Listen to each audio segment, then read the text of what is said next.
परीक्षित जी महाराज कहते हैं, गुरुदेव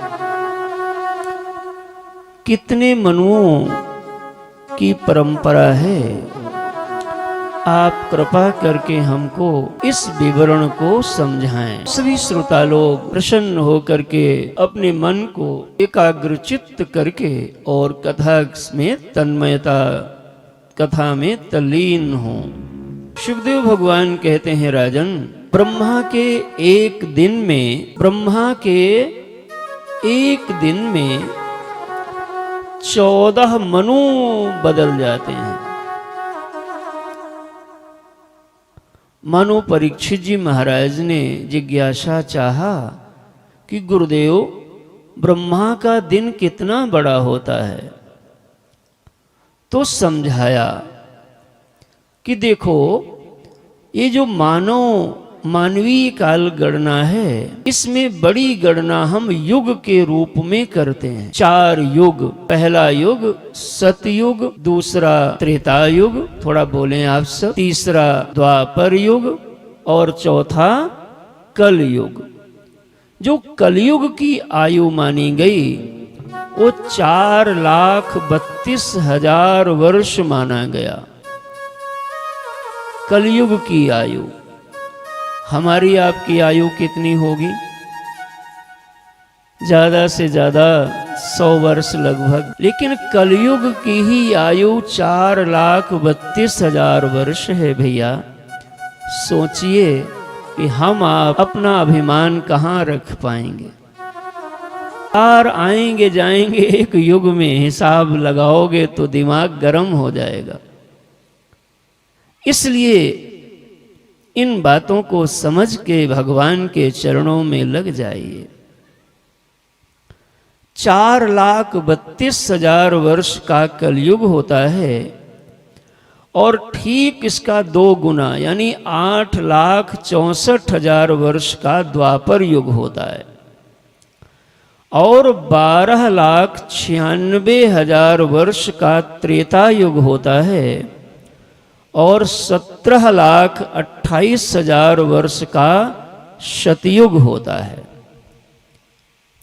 इन चारों युगों को जब जोड़ दोगे तो 43,20,000 वर्ष हुआ और इन 43,20,000 वर्ष जब गुजर जाते हैं तब एक चतुर्युगी कहा जाता है।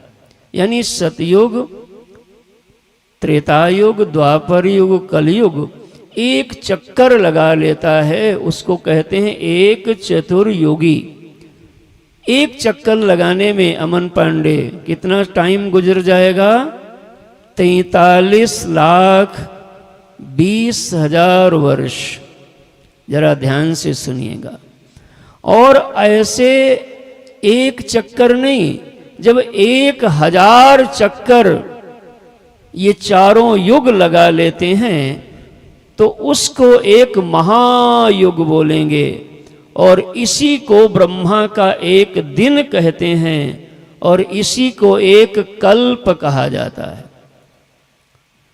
भक्तजनों, इस समय जो काल चल रहा है ये ब्रह्मा का आधा दिन अभी हो पाया है, द्वितीय परार्ध है, यानी दूसरा दोपहर के बाद का समय चालू हो रहा है। परीक्षित,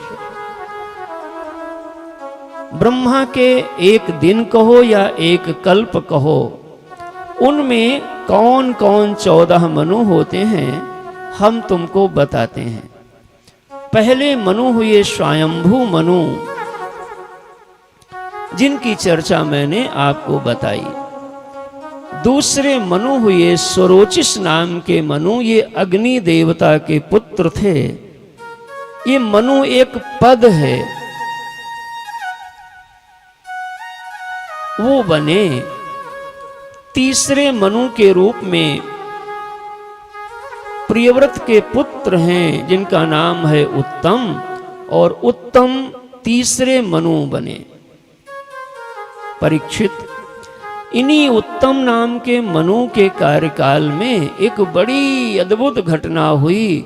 गज और ग्राह की कथा आई और भगवान हरि बन करके, हरि अवतार लेकर के ग्राह का और गज का दोनों का उद्धार भगवान ने कर दिया। बोलो हरि भगवान की।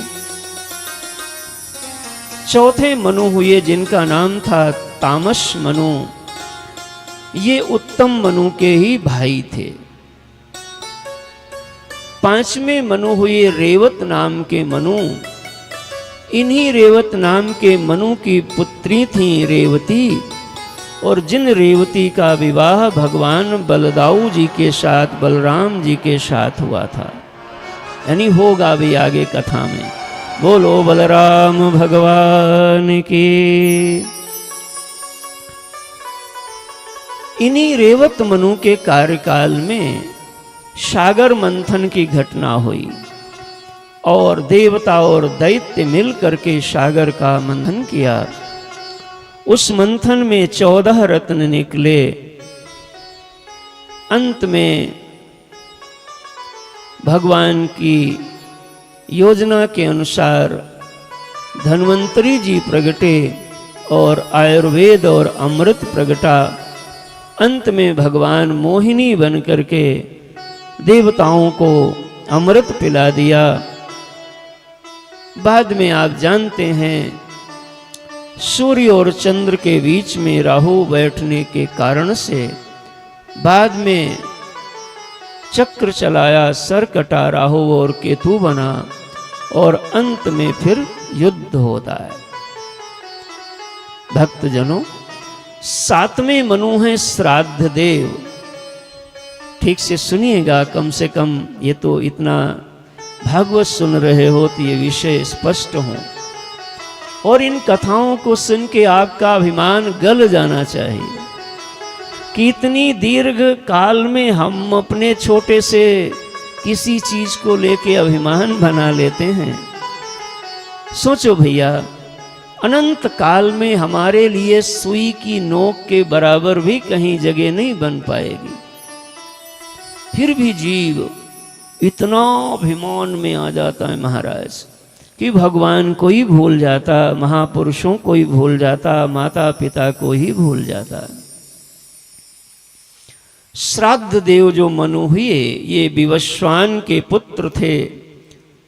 विश्वकर्मा की पुत्री थी छाया और संज्ञा, दो का विवाह हुआ था। उन्हीं से जो पुत्र प्रगटे उनका नाम था श्राद्ध देव। इन्हें वैवस्वत मनु कहा गया। और इन्हीं वर्तमान में जो सातवें मनु चल रहे हैं, ये वैवस्वत मनु चल रहे हैं।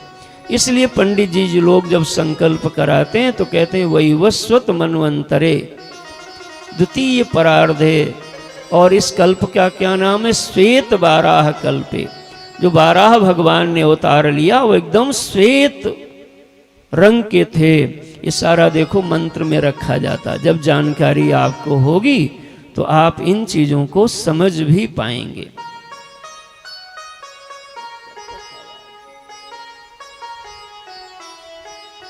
नाथ, और इन्हीं के यहाँ पर 10 पुत्र हुए श्राद्ध देव जी के यहाँ।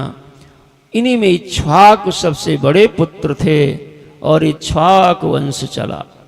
धीरे धीरे आगे इसी वंश में महाराज रघु आए, तब रघुवंश के नाम से विख्यात हुआ और कालांतर में भगवान श्री राम अवतार लिए। बोलो राजा रामचंद्र भगवान की जय। और बड़े हुए लीला करी। जनकपुर जाके गुरुदेव की आज्ञा से धनु को भंग करके सिया जी को लाके लीला में रावण का भी उद्धार किया और भगवान राजा बन गए। हृदय के सिंहासन पर दो ही बैठते हैं, या तो रावण रूपी अभिमान बैठे या राम रूपी भगवान बैठे।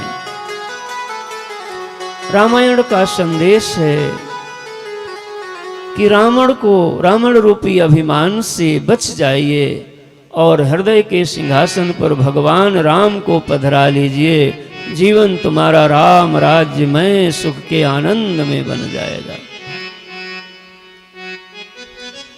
नाथ, 8वें मनु सर्वाणी नाम के, सावर्णी नाम के मनु ये बनेंगे और इन्हीं के काल में राजा बलि इंद्र बनेंगे। हर मनु के काल में एक इंद्र भी बदल जाते हैं। 9वें मनु दक्ष सावर्ण बनेंगे, ये वरुण देवता के पुत्र हैं। 9वें रूप में, 10वें रूप में ब्रह्म सावर्ण बनेंगे। 11वें मनु धर्म सावर्ण, रुद्र सावर्ण, देव सावर्ण और इंद्र सावर्ण। इस प्रकार से परीक्षित, ये मैंने ब्रह्मा के एक दिन में यानी एक कल्प में कौन कौन 14 मनु होते हैं उनका संक्षेप में मैंने वर्णन सुनाया। बोलो भक्त और भगवान की जय। धीरे धीरे क्रम चला और क्रम चलते चलते भगवान मत्स्य अवतार लेकर के महाराज सत्यव्रत को कृतार्थ किया।